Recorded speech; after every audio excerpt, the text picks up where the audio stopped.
long as the body is existing,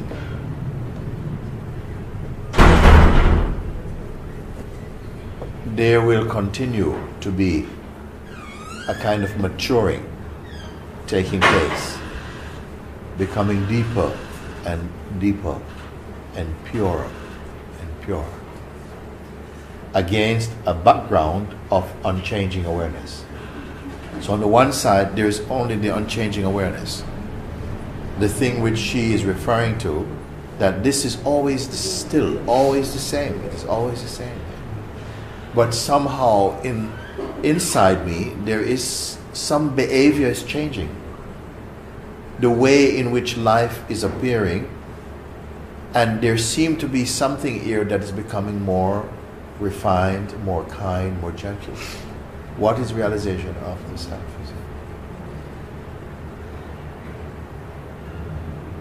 Realization is on both sides.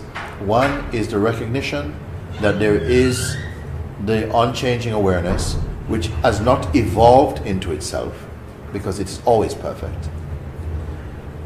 But the purpose, it seems, of the manifest existence, when I appear like I'm a living being, brought up in a particular culture, in a particular way, and all of this way is expressing inside this body also. And there was a belief that there's a me that this life is happening to, and I'm becoming more angry or becoming more wise, and all of these things is there also.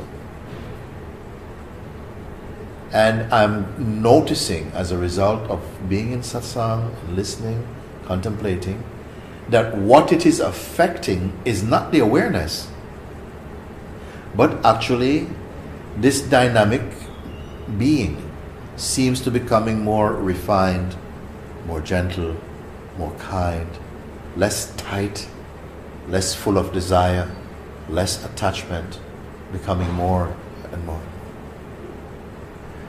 Gradually what is happening is that the sense of myself as I am the body, I am this person, why is life like this, I want to be this, I want to just realize myself, all these noise are leaving also.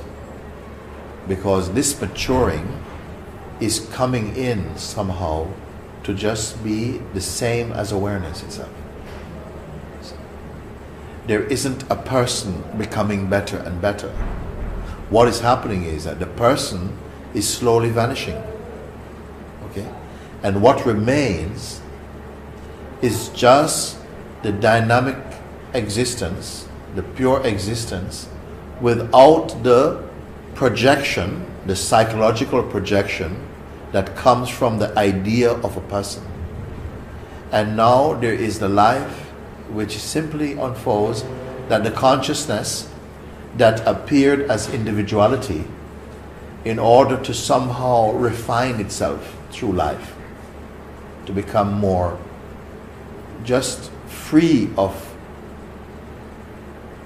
identity and of personality and personhood, now is the same as just the natural mind. It has no personal content anymore. Life is still experienced, there's still the senses, there's taste, but there's no identity, there's no me and you and this and that and this fire, this conflict, this violence is gone.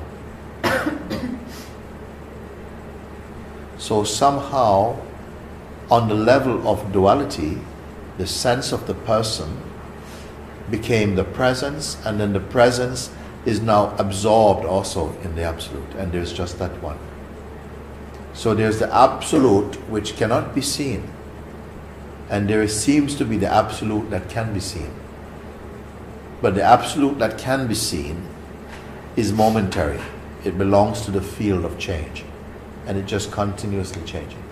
Also, Papaji say, you cannot come to the end of this becoming deeper and deeper and more refined and more refined.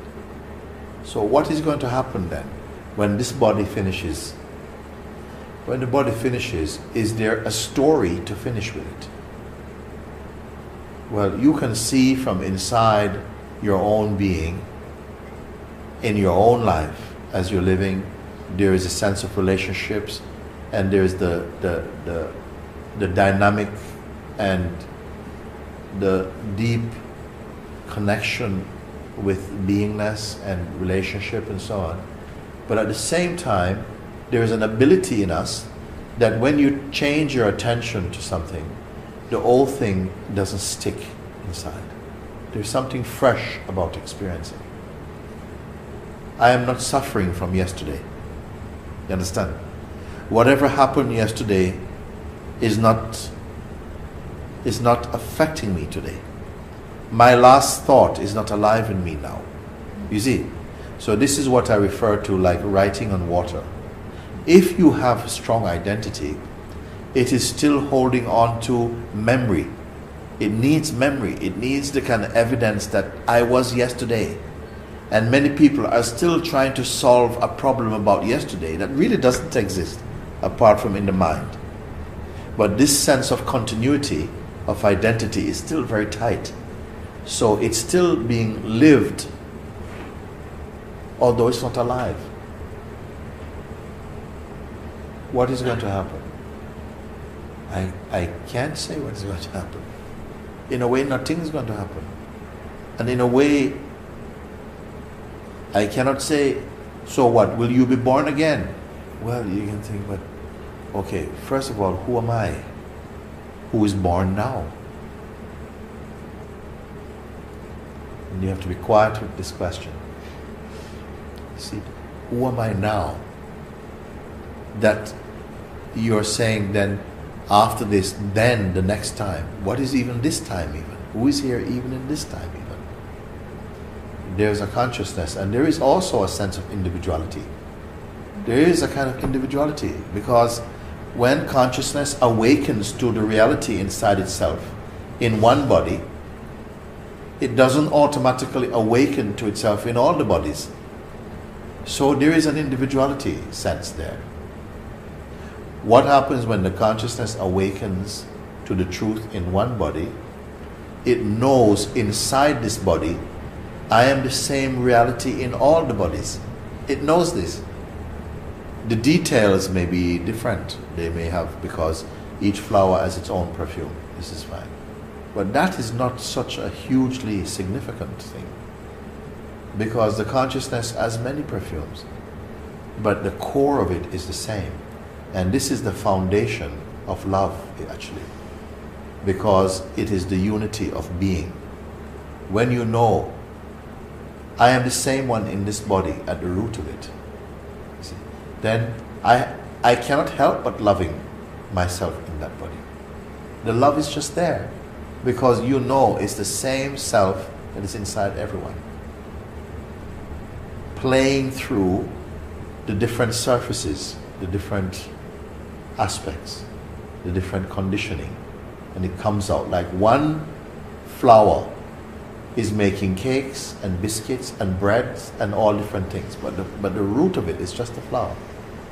The same one consciousness is playing in each form, creating its completely unique expression, but inside it is all the same thing. This is what I call the unity of love. When you are in this space, you are not concerned, oh, after I die, what's going to happen? It doesn't seem to have too much power,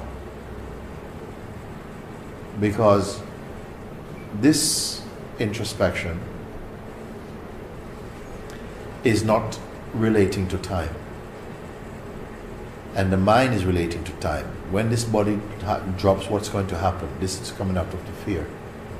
You can only contemplate and keep contemplating, because in your contemplation you find I'm here, and whatever will happen next you're not concerned about.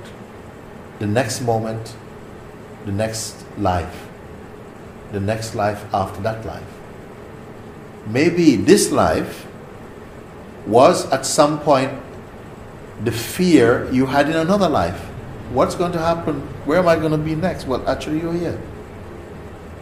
I can't say like this. I don't know like this.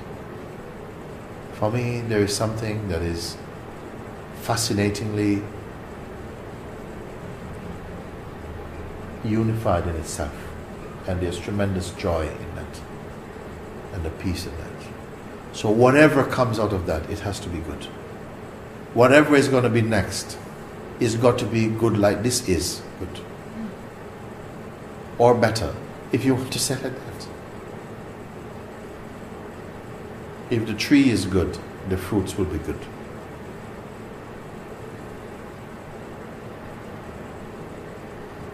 Maybe at a certain point, this whole topic of enlightenment or not enlightenment will just leave you. As I said today, someone who goes around and says, yes, I'm awake, most probably is not awake. Because as one's attention is focused in the root, you don't want to say anything like that. You are content without even making any statement. You don't know what you are to say, oh, I am awake. You don't know what you are.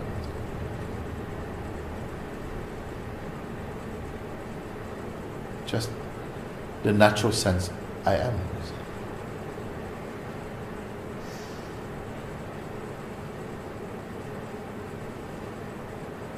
And it has no measurement on it. It has no limits, because limits are also seen.